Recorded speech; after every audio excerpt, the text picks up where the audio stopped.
আসছে ঈদে প্রেক্ষাগৃহে মুক্তির অপেক্ষায় আছে আফরান নিশোর দ্বিতীয় ছবি দাগি। সম্প্রতি সামাজিক যোগাযোগ মাধ্যমে একটি ভিডিও প্রকাশ করে শিল্পী কলাকুশলীদের সাথে নিয়ে নির্মাতা জানালেন, বন্ধ হলো সিনেমার শুটিংয়ের ক্যামেরা।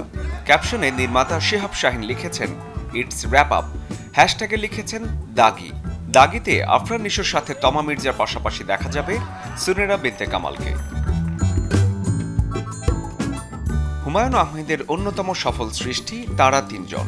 বাবার জনপ্রিয় এই ত্রয়ীকে নাটক আকারে নয়, 5টি বিজ্ঞাপনের মাধ্যমে আবারও পর্দায় আনছেন হুমায়ুন পুত্র নুহাস।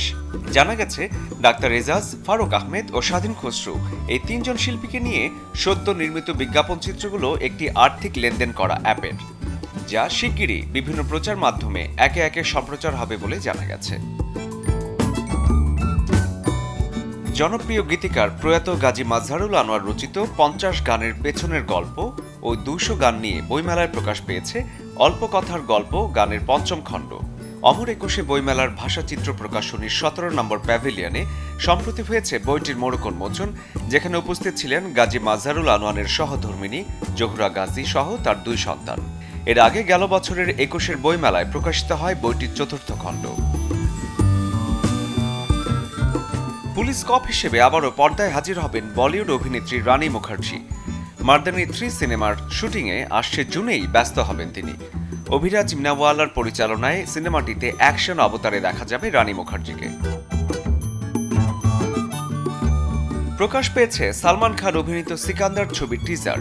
1 মিনিট 21 সেকেন্ডের টিজার জুড়েই অ্যাকশন লুকে ধরা দিয়েছেন বলিউড ভাইজান। বলাই যায়, এবছর ঈদের বক্স অফিস জমাতে প্রস্তুত সালমান খান। সিকান্দার পরিচালনা করেছেন দক্ষিণের নামকরা পরিচালক মুরুক দাস। এদিকে 2 মার্চ বসছে একাডেমি অ্যাওয়ার্ড তথা অস্কারের 97তম আসর। বিশ্বের মর্যাদাপূর্ণ এই অনুষ্ঠান সঞ্চালনার দায়িত্বে রয়েছেন জনপ্রিয় টিভি তারকা, লেখক ও কমেডিয়ান কনান ও ব্রায়ান। অস্কার আসরে যারা পারফর্ম করতে যাচ্ছেন, সম্প্রতি তাদের একটি তালিকা প্রকাশ করেছে অস্কার কমিটি। এবারের অস্কারের মঞ্চ নাচে গানে মাতাবেন ডোজা cat, Cynthia এরিভো, Aryan Grande, black পিঙ্কের লিসা, কুইন লাতিফা ও রেইয়ের মতো তারকারা।